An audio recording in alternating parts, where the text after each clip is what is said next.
16. Get your stamp. A lot of humans' best draws do not care about turn 3 Warm Coil or turn 3 Karn. That's correct. But it also depends on if Dylan is on the play or not, as Patrick has 2 players in the top 32 of his leaderboard.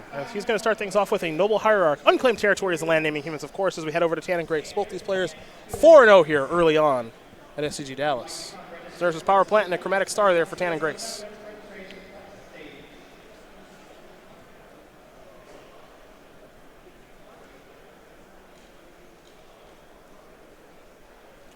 For Dylan, he's already thinking, what's the best way to go about doing things here? Now, if he has the Meddling Mage in a spot like this, I love naming Sylvan Scrying. He's going to play Mare of Averbrook and get in here for 2. Attacking creature gets exalted. I have player draws a card with Horizon Canopy to bingo. Could be happening. This could be done This fast. is one of the biggest one-sided beatings I've taken in this. Mare of Averbrook is what Tannon Grace is taking a look at, so we'll take a look at Mare as well. Not a staple. +1/+1 to humans helps you be a little bit faster, and then it flips over into something that makes some wolves every turn. Ooh. Or memory serves. It was really good in its limited format. Oh, yeah. Yeah. That's what it was. So there's the Mare, Human Advisor Werewolf. A lot of jobs on that Mare. Yeah. 2 mana, 1/1. Other human creatures you control get +1/+1 at the beginning of your upkeep. If no spells or cast last turn, it transforms. And we'll get to the transformation half if it transforms. But for now, you got Grace playing a Sylvan Scrying, getting himself a Urza's Tower. And now let's see where Dylan Hand wants to go. Dylan is going to play a Kitesail Freebooter. Must have drawn that for the turn. We'll see. I got a hand here. It's a Stirrings. Karn, Worm Coil, and stuff. That's right. Stirrings, 2 maps, Star, Tawa, Karn, Worm Coil. That's the grip for Mr. Tannon Grace. So we'll have Tron on 3 and either Worm Coil or Karn. His choice. Well, I guess you can take the Karn and then maybe try to lock out the Worm Coil, but that's not your favorite way to go about doing things here in this matchup. But a lot of good follow-up plays do answer the Worm Coil engine. If you had Meddling Mage right now, you have a Reflector Mage. Depends on what Dylan's got in his hand. Don't have a great look at it. He's going to take Karn Howl. So no carnage will ensue just yet. Howlpack Alpha might be showing up to the party here soon enough. That pumps werewolves and wolves. Doesn't pump humans.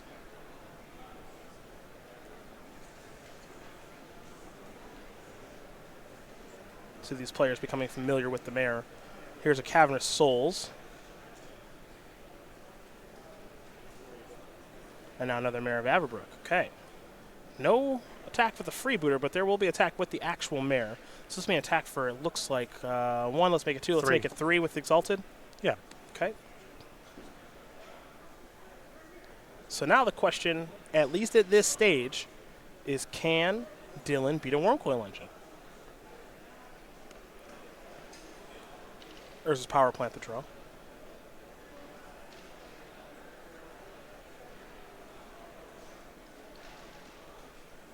There's a Tower of Power.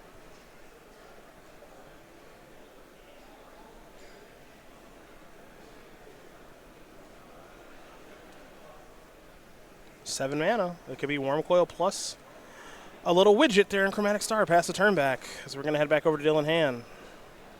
Mare's pumping those humans, but he needs a Reflector.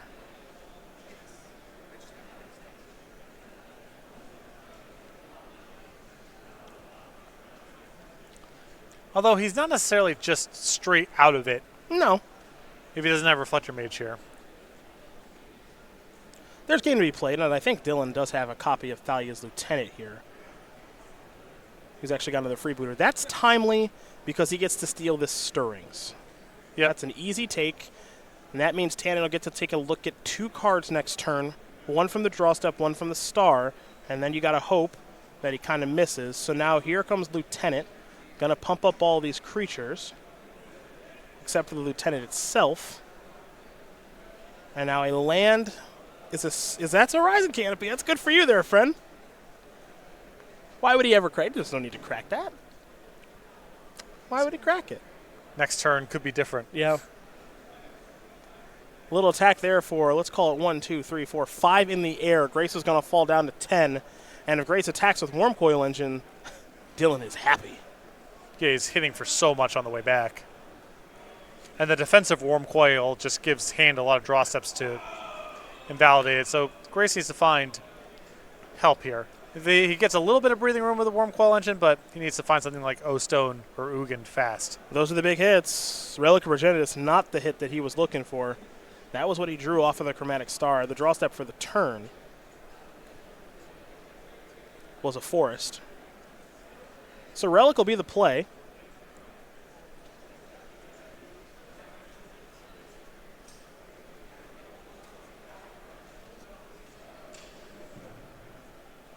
And it looks like Tannon does have a green mana floating from the Star. He used the colorless mana that was floating from the Urza's Mine to play the Relic. And now there will be another colorless mana floating. Crack the Relic. Let's draw another card, shall we? Didn't get a great look. I believe it's a Ballista. That's not a bad draw. How many Ballistas for Tannon this weekend? I see 3 copies. I like that. I like that card in heavy numbers in Tron.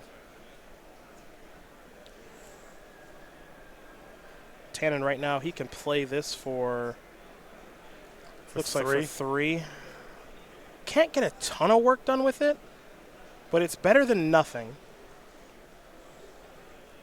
It looks like there's a mana floating for him to be able to play a map.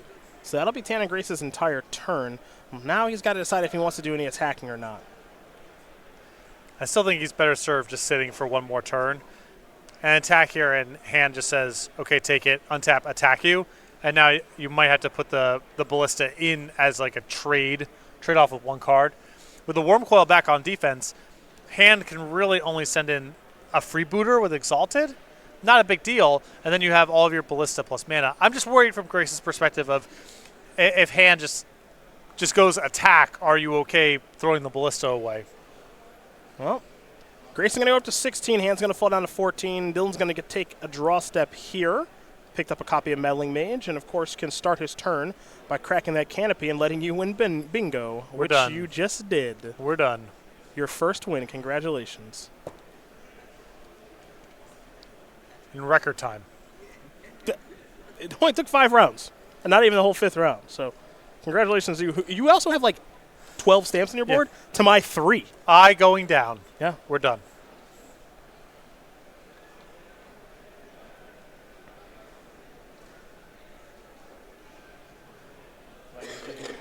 Now Dylan's trying to figure out the best attack to make here at this stage of things.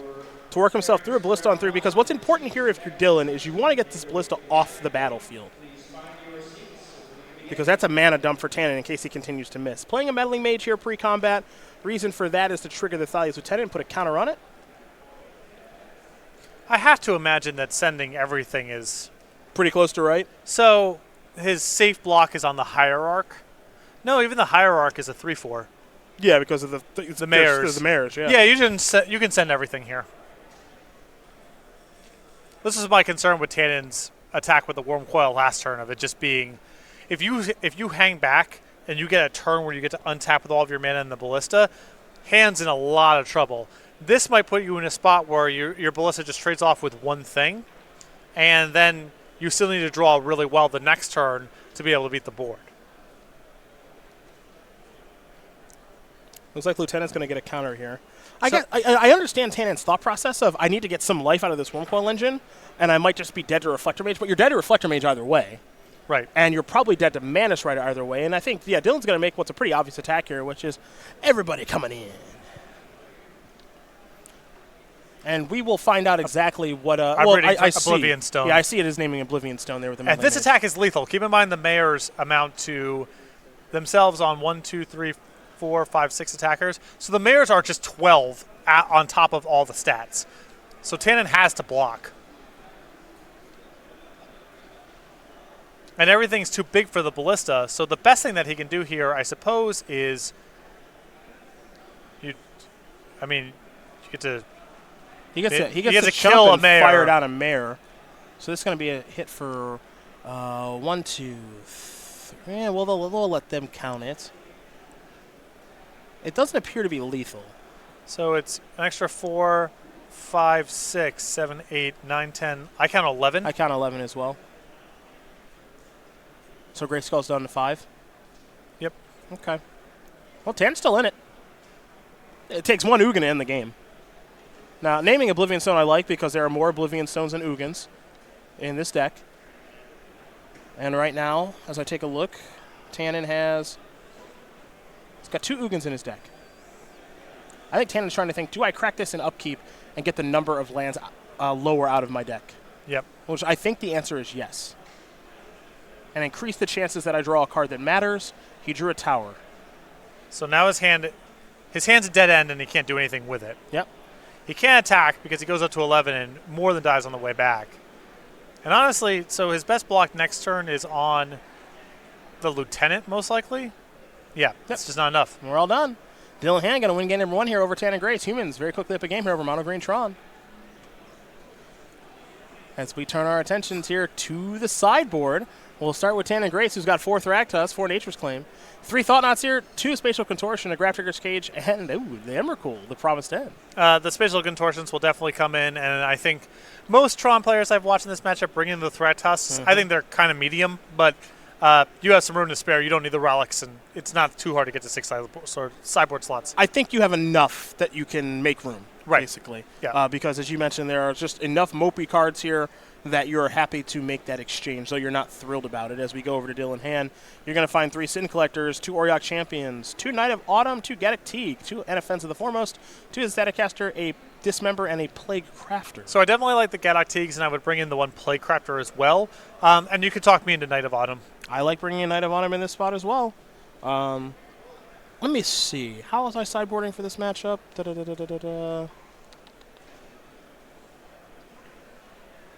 I didn't love Reflectors.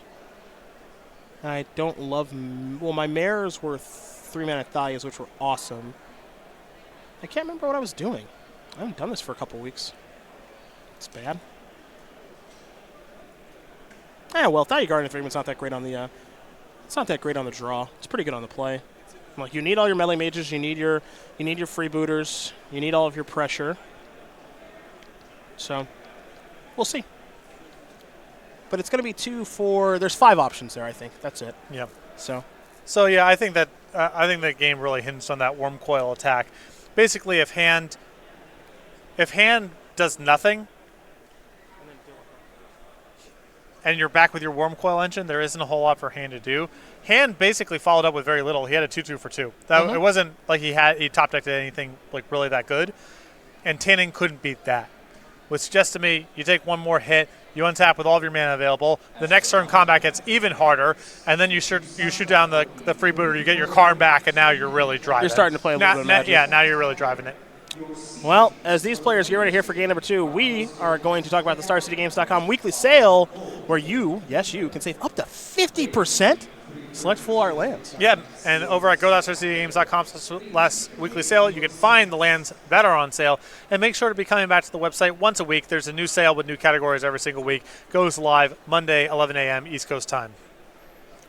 Well, those are your that's your sale options. We learn a little bit more about Dylan Hand here very quickly. Number 9 on our SCG Tour leaderboard, really making a name for himself this year, mostly with his ability to play humans quite well. 25-year-old from Southampton, Massachusetts, with 5 open top 8s. I think they might all be with humans. Most recent one, if memory serves, was in Syracuse with humans. Recently graduated college with a degree in informatics from UMass Amherst, starting a job as a data analyst in July, which I assume it was July a few months ago and not next July, otherwise that's a long time to wait to start.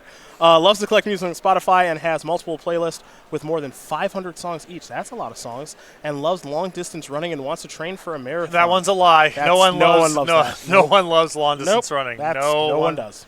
Two truths and a lie with Dylan Hand. Number 9 on our SCG Tour leaderboard.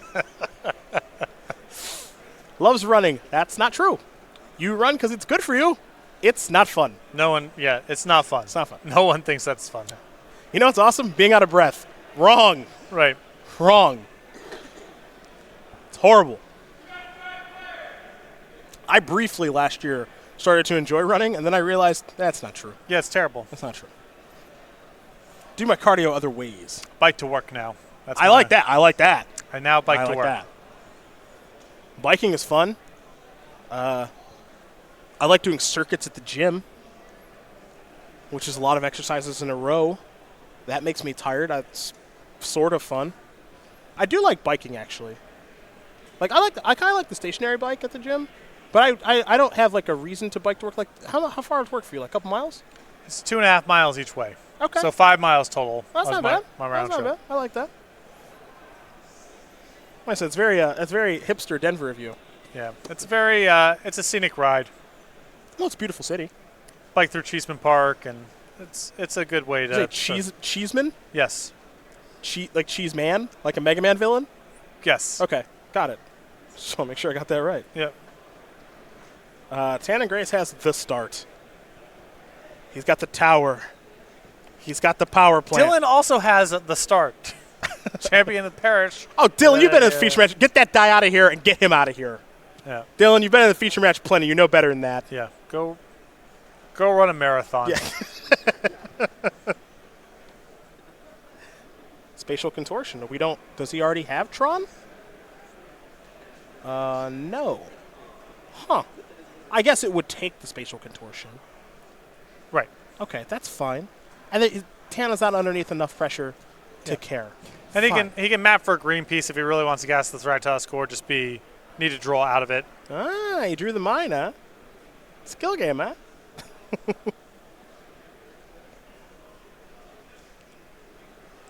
I like it. We're going to sandbag it. Don't let him know we have it. It could be a forest, too. He had a lot of draws to it. I know. Or a star makes him not have to care about it. You know. It's not the luckiest thing I've seen. It's the luckiest thing I've seen today.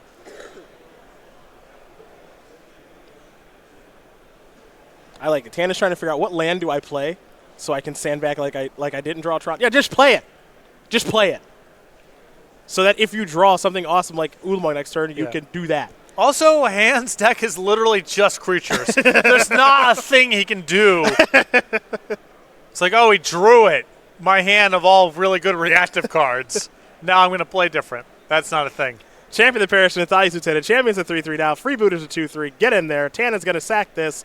I think he's going to get a basic forest so he can at least cast the Thragtusk. But he's got bigger plans than that, depending on what his draw step coughs up. Is there an Ulamog? Is there a Karn? A Wormcoil? An Ugin? Dylan rubs his hands, goes Tannon. Because you know how bad this can be. Ah, the redraws. Picked up a copy of Chromatic Sphere.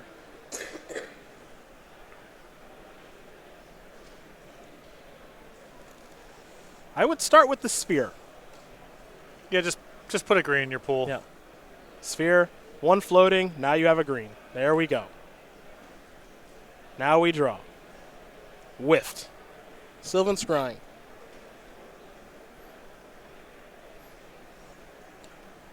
Now, this might be one of the spots where you see Thragtusk be good, not great against humans. You can outpower it pretty easily with a good humans draw. Still fine here. It's going to give Grace a lot of draw steps, and a lot of his draw step yield game winners. So it's not bad by any means, but it's not just so dominating against this creature deck that it's game over if it shows up. Grace not sure if he wants to play Scrying or Thragtusk. I think you have to play Thrag in this situation. Yeah, he can't get to multiple green mana, so he's just got to cast it. Yeah, so you play Thrag, you have a mana floating, you can play a basic forest, you can cast Scrying, unless you maximize everything you can do for the turn. Depending on, and he's got access to 8 mana plus another Tron land in hand, so he gets to 10 immediately. So I think in this instance, you probably want to search for Sanctum of Ugin, if he's got one. He already has a Sanctum. I would just want to get another tower, so if he draws Ballista, it's... Can go nuts? He needs... If he draws Ballista, he needs as much mana as he can get his hands onto, because Hand is going to be able to grow his creatures to such a size that, you know, a Ballista for 3 or 4 may not be good enough, like we saw in the first game. Sure.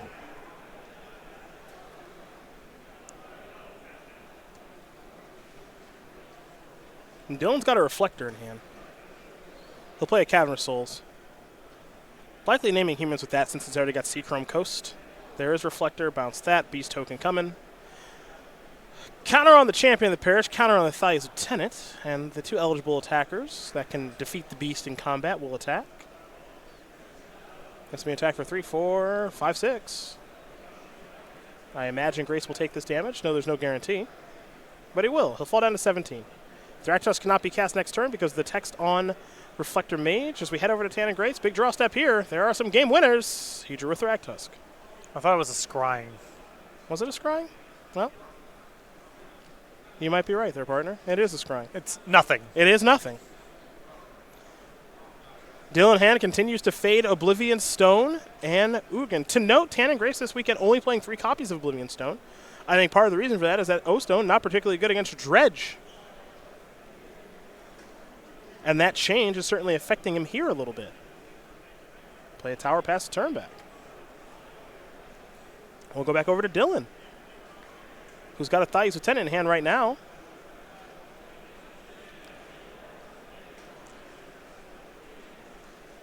I'll do a little bit of math, see what the best attacks could be.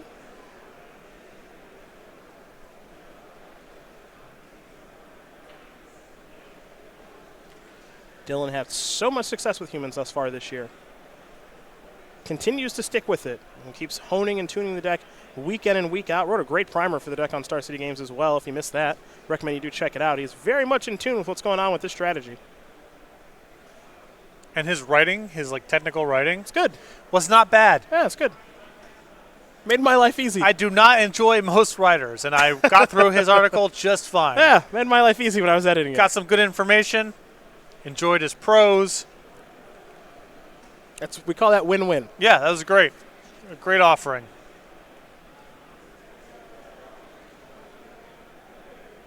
I think Dylan doing a little math here to see, is there a way that I can end this game quickly? Again, I believe he has a Thalia's Lieutenant in hand at this stage, though I could be incorrect about that given how he is messing around with his creatures at this stage. That actually might not be true. All right, I was right. I caught it. 2 counters onto the Lieutenants and the Champion. 1 counter on the Reflector Mage. We're looking at a 3-4 Kitesail Freebooter, a 6-6 Champion of the Parish, a 4-4 Thalia's Lieutenant, and a 3-4 Reflector Mage. So it looks like that Beast Token will jump in front of the Champion as it's the largest attacker. Dylan will play a Cavern of Souls. He'll name a creature when he does. And we're going to head back over to TG. He'll draw. He drew a map. He can't draw a big card. And so we're doing some math here. We've got, if he plays the Thragtusk, he goes to 12. We've got 2, 6, 7, 8, 9, 10, 11 coming on the way back, so any creature's lethal. That's right. Thrag.